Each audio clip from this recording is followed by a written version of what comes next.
وہ بابرکت تقریب ہے کہ تکمیل ختم بخاری شریف کے موقع پر آپ یہاں سے جو بھی دعا مانگیں گے اللہ تعالیٰ اپنے محبوب کی آخری حدیث کے طفیل آپ کی دعاؤں کو قبول فرمائے گا۔ سکون و اطمینان کے ساتھ تمام حضرات بیٹھ جائیں۔ ان قریب حضور صاحب سجادہ بخاری شریف کا آخری درس جامع اشرف کے فارغین علماء فضلاء کو عطا فرمائیں گے۔ بعدہ سلام کے بعد دعائے خاص و عام پر اس بزم کا اختتام ہوگا اور بعد نماز عشاء پھر انشاءاللہ پروگرام ہوگا، آپ اس میں شرکت فرمائیں گے۔ جو لوگ شور مچا رہے ہیں خاموش ہو جائیں، اور والنٹیئرز حضرات سے گزارش ہے کہ مہمانوں کو آنے دیں اندر۔ اب حضرت بالکل تیار ہیں، ایک بار تقریب ختم بخاری شریف کا استقبال نعرہ تکبیر و رسالت کے فلک شگاف صدائے دل نواز سے کر لیں۔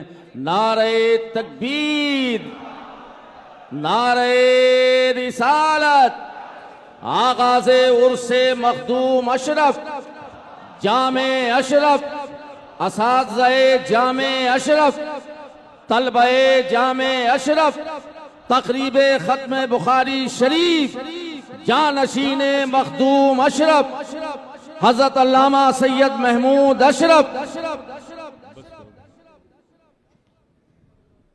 چلیے آپ لوگ بھی ساتھ میں پڑھیے گا۔ بسم اللہ الرحمن الرحیم، صلی اللہ علی النبی امی والہ صلی اللہ علیہ وسلم، صلاۃ و سلام علیک یا رسول اللہ، صلی اللہ علی النبی امی والہ صلی اللہ علیہ وسلم، صلاۃ و سلام علیک یا حبیب اللہ،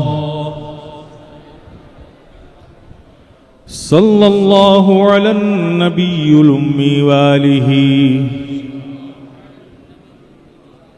صلی اللہ علیہ وسلم،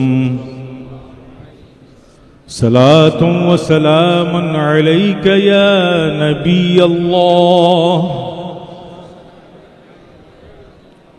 وعلى آلك وأصحابك يا رسول الله، صلى الله تعالى عليه وسلم۔ نور یزداں مدد سید و سلطان مدد، شاہ شاہاں مدد فخر رسولاں مدد، توئی سرکار دو عالم، توئی مقصود حیات، مالک کون و مکان کعبہ ایماں مدد،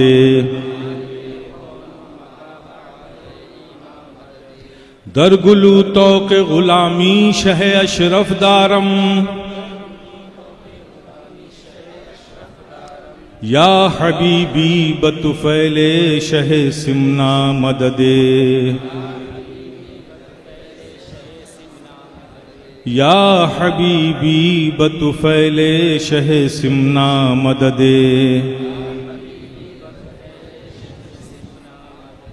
یا حبیبی بطفیل شہ سمنا مدد۔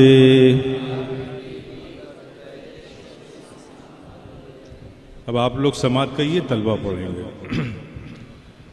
بسم اللہ الرحمن الرحیم، حدثنا احمد بن اشکاب قال حدثنا محمد بن فضیل عن عمرة بن القعقاع عن ابی زرعۃ عن ابی ہریرۃ رضی اللہ تعالی عنہ قال قال النبی صلی اللہ تعالی علیہ وسلم، کلمتان حبيبتان إلى الرحمن خفيفتان على اللسان ثقيلتان في الميزان سبحان الله وبحمده سبحان الله العظيم سبحان الله وبحمده سبحان الله العظيم سبحان الله وبحمده سبحان الله العظيم. امام بخاری فرماتے ہیں کہ ہم سے حدیث بیان کی اشکابہ نے، وہ بیان فرماتے ہیں کہ ہم سے حدیث بیان کی محمد بن فضیل نے، ان سے عمر بن القعقاع نے، ان سے ابی زرعہ نے، اور ان سے حضرت ابو ہریرہ رضی اللہ تعالیٰ عنہ نے. وہ فرماتے ہیں کہ نبی کریم صلی اللہ علیہ وسلم نے ارشاد فرمایا، کلمتان، دو کلمے، حبیبتان الی الرحمن، جو محبوب ہیں رحمان کو، جو رحمان کے نزدیک محبوب ہیں یا محبوب ہے رحمان کو، خفیفتان علی اللسان، جو ادائیگی میں زبان پر آسان ہیں، بولنے میں زبان پر آسان ہیں، اور ثقیلتان فی المیزان، زبان پر بولنے میں ادائیگی میں آسان تو ہیں، ہلکے ہیں، آسان ہیں، لیکن حقیقت میں یہ وزن میں بہت بھاری ہیں، میزان عمل میں بہت وزنی ہیں یہ، یعنی ان کا اثر، ان کا نتیجہ بہت زیادہ ہے. بولنے میں ضرور آسان ہیں لیکن یہ میزان عمل میں بہت بھاری ہیں. وہ کیا ہیں؟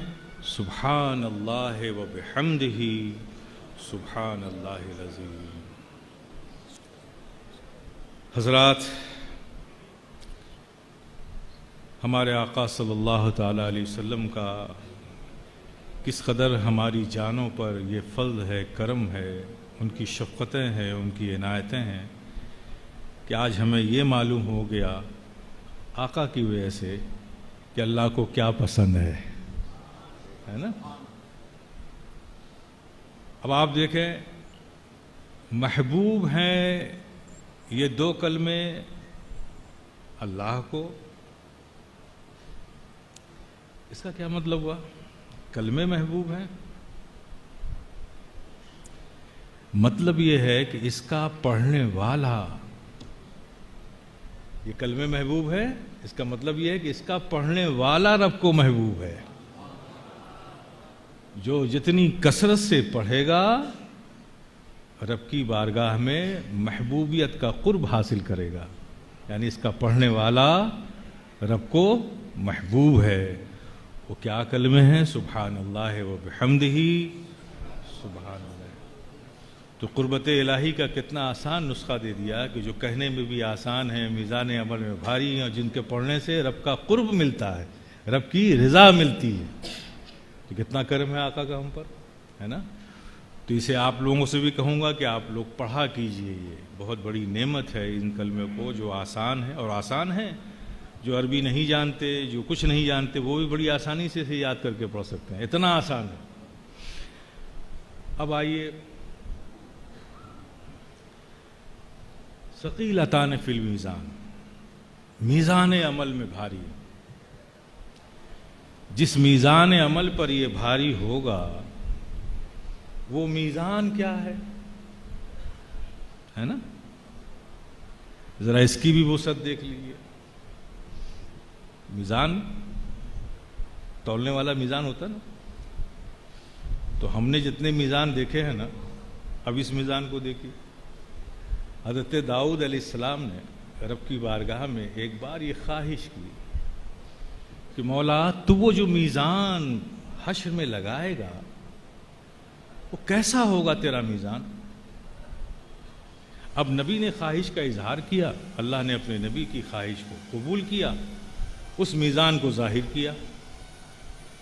جب میزان ظاہر ہوا تو حضرت داؤد نے دیکھا تو کیا دیکھا؟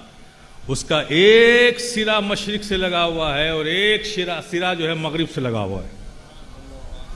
اتنا بڑا میزان، ایک سرا اس کا مشرق سے جڑا ہوا، ایک سرا مغرب سے لگا ہوا. حضرت داؤد نے جب اتنے بڑے میزان کو دیکھا تو غش کھا کر گر پڑے، بے ہوشی طاری ہو گئی.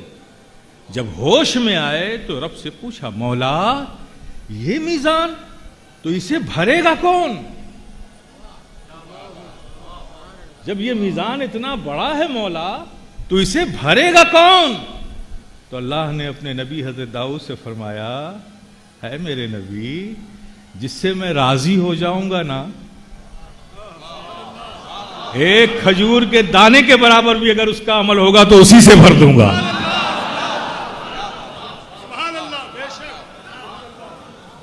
واہ واہ واہ. اب آپ تصور کیجیے، جس سے میں راضی ہوں گا تو ایک کھجور کے دانے سے بھی اس میزان کو بھر دوں گا.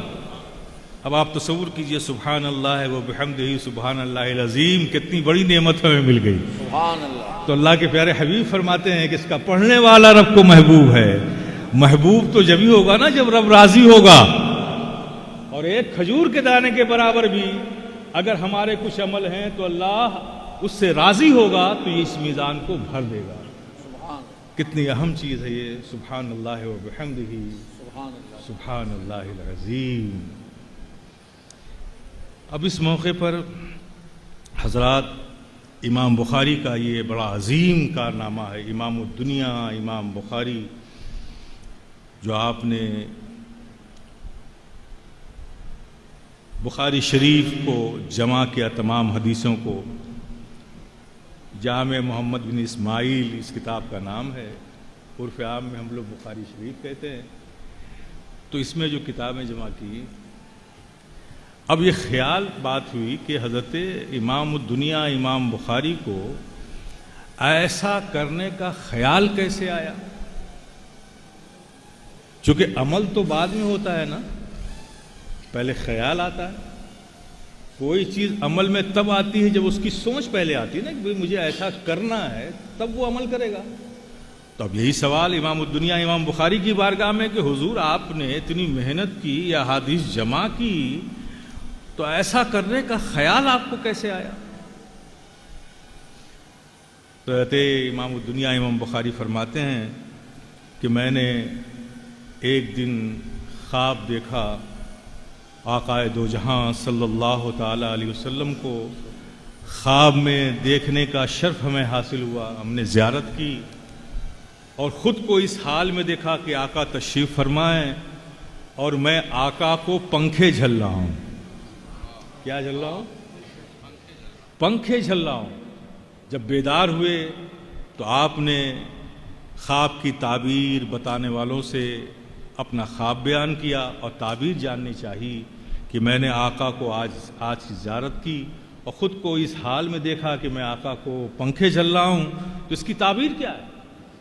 تو تعبیر بتانے والوں میں اس زمانے میں جو صالح لوگ تھے انہوں نے بتایا کہ اس کی تعبیر یہ ہے کہ تم آقا سے جھوٹ کو الگ کرو گے.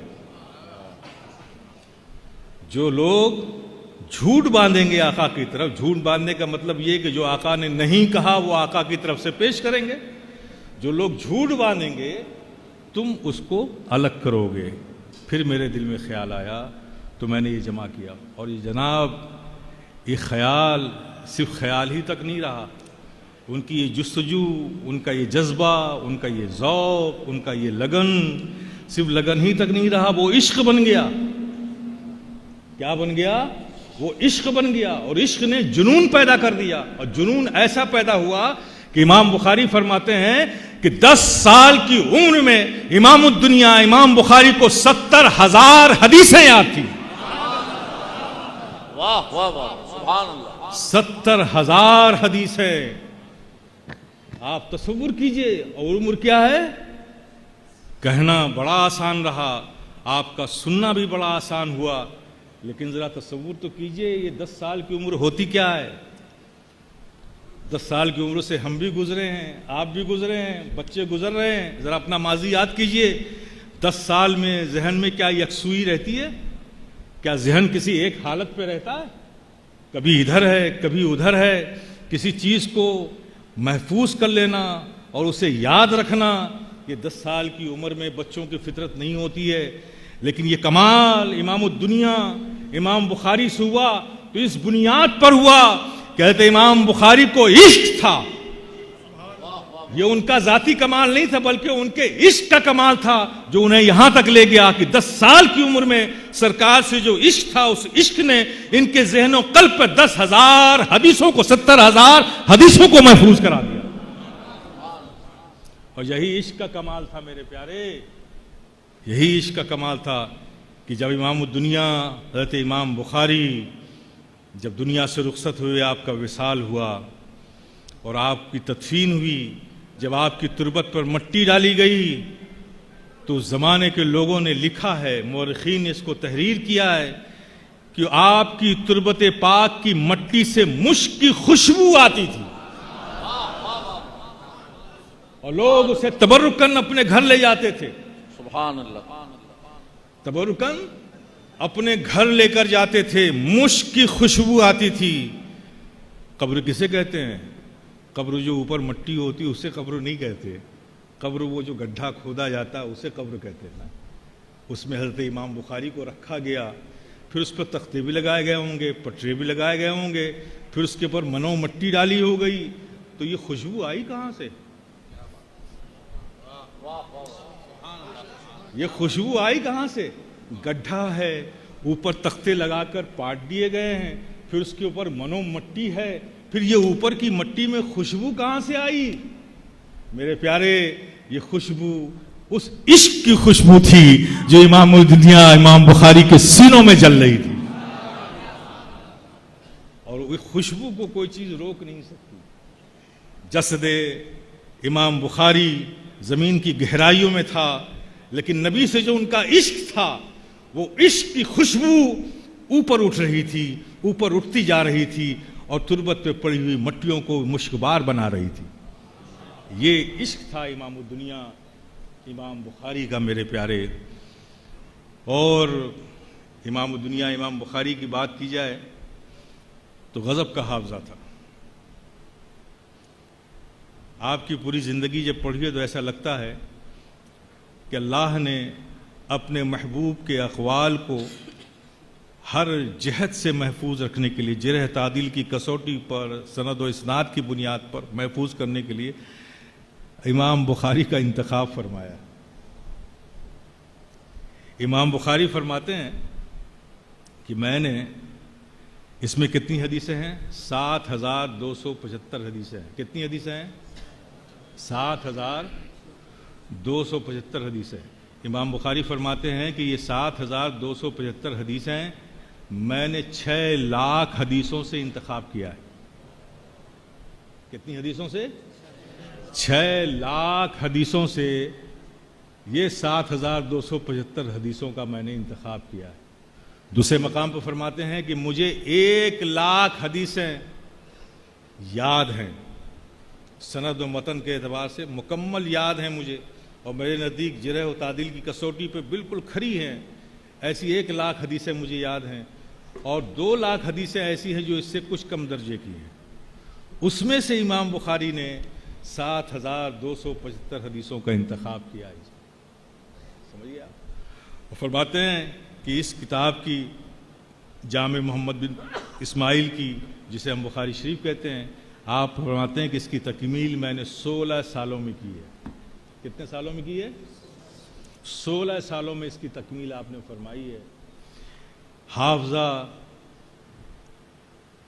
اس انداز کا تھا کہ آپ کے حافظے کی شہرت اس زمانے میں اطراف و اکناف میں سارے مشائخین کے پاس پہنچا. صاحب ابھی نوعمر ہے, نوجوان ہے, حافظہ بڑا غضب کا ہے ان کا, جو ایک بار پڑھ لیتے ہیں اسے یاد ہو جاتا ہے, دوبارہ پڑھنے کی ضرورت نہیں ہوتی, اور یاد بھی ایسا ہوتا ہے کہ پھر بھولنے کی نہیں, محفوظ ہو جاتا ہے. جب یہ شہرت آپ کی عام ہوئی تو بصرہ کے مشائخین نے کہا اچھا ایسا بھی کوئی ہے؟ کہا ہاں ایسا ہے, حافظے کی بڑی شہرت ہے. کہا چلو اس کا امتحان لیتے ہیں. کیا کرتے ہیں؟ امتحان لیتے ہیں. تو بصرہ کے جو مشائخین تھے جو حدیثوں کا درس دیتے تھے، بیان کرتے تھے، لوگ ان سے حدیثیں لیتے تھے، ان مشائخین نے مشورہ کیا کہ ایسے 10 افراد تیار کیے جائیں اور وہ 10 حدیثیں ایسی تیار کی جائیں کہ متن کسی اور حدیث کا ہو، اس کی سند کسی اور حدیث کی ہو. اس طرح سے کر کے 10 حدیثیں 10 لوگ تیار کریں اور پھر امام بخاری کو بلایا جائے، انہیں حدیثیں سنائی جائیں، ان سے پوچھا جائے کہ آپ اس حدیث کو جانتے ہیں؟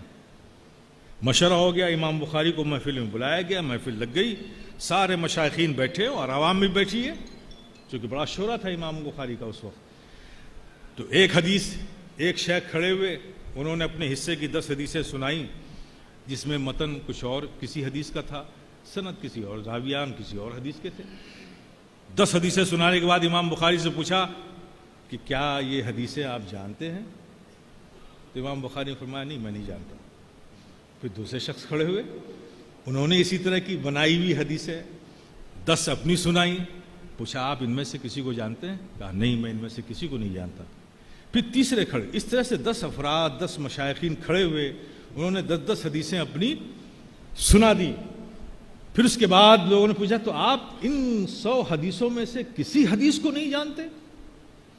کہا ہاں، جو آپ نے جس ترتیب سے، جس سند سے، جس متن کے ساتھ حدیثوں کو بیان کیا، میں اس سے تو نہیں جانتا، لیکن میں ان پہلے شخص کی طرف متوجہ ہوئے کہ آپ نے جو پہلی حدیث بیان کی تھی اس کی سند یہ ہے، اس کا متن یہ ہے. دوسری حدیث جو بیان کی تھی اس کی سند یہ ہے، اس کا متن یہ ہے. بالترتیب آپ نے 100 حدیثیں صحیح کر کے مشائخین بصرہ کے سامنے پیش کر دی.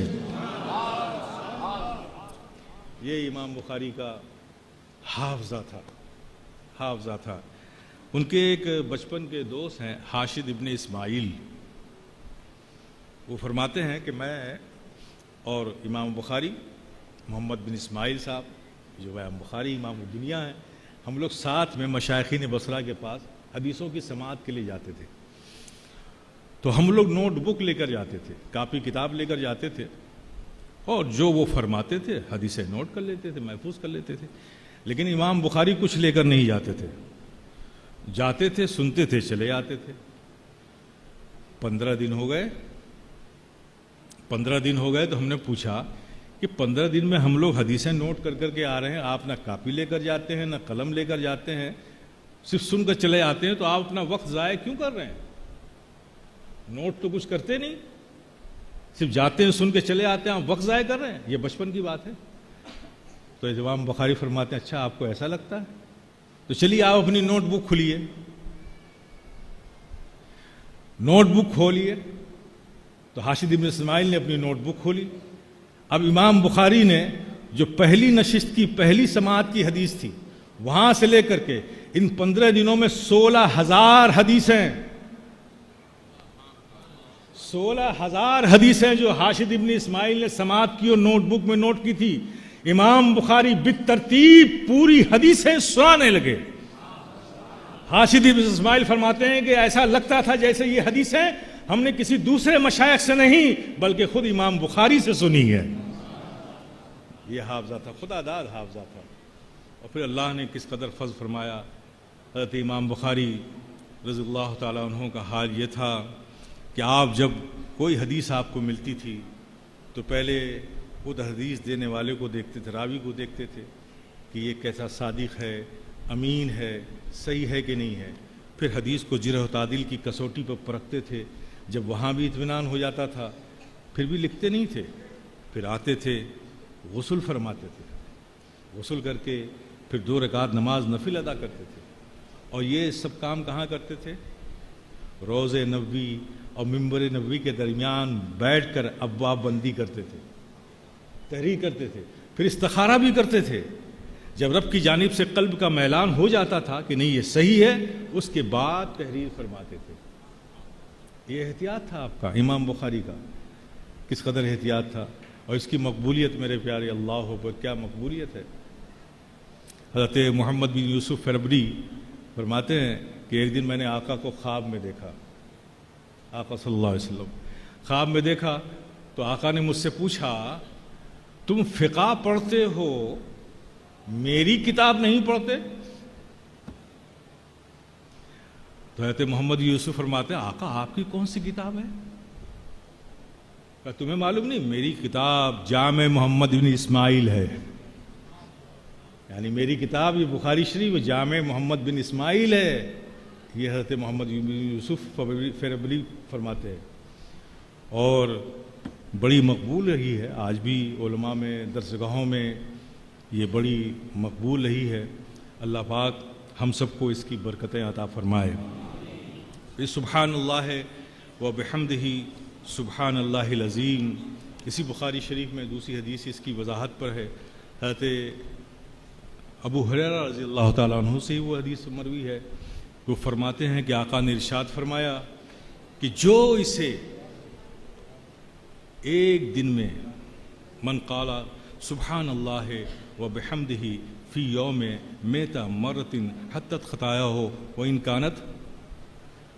کانت زبد البحر، کہ جو ایک دن میں 100 بار اس حدیث کو پڑھے گا تو اگر اس کے گناہ سمندر کے جھاگ کی طرح بھی ہوں گے تو اللہ پاک اسے ختم کر دے گا. تو بڑی برکتیں ہیں اس حدیث کی. تو میں سمجھتا ہوں کہ آپ حضرات بھی اس حدیث کو پڑھ لیجئے اس نیت سے کہ ہمارے بھی گناہ آج اللہ پاک اس محفل میں معاف فرما دے. آقا صلی اللہ علیہ وسلم کی اقوال کے صدقے اور آقا نے جو بتایا ہے سبحان اللہ و بحمدہ سبحان اللہ العظیم، اس کی برکتوں کے صدقے اللہ ہمارے بھی گناہ معاف کر دے. اس لیے صدق دل سے اپنے گناہوں کو سامنے رکھ کر صدق دل سے خشیت الہی کے ساتھ آپ سب بھی پڑھ لیجئے. میں پڑھاتا ہوں. بسم اللہ الرحمن الرحیم. سبحان اللہ و بحمدہ سبحان اللہ العظیم. سبحان اللہ و بحمدہ سبحان اللہ العظیم. سبحان اللہ و بحمدہ سبحان اللہ العظیم. اللہ ہم سب کی خطاؤں کو معاف فرمائے، ہمارے گناہوں کو بخش دے.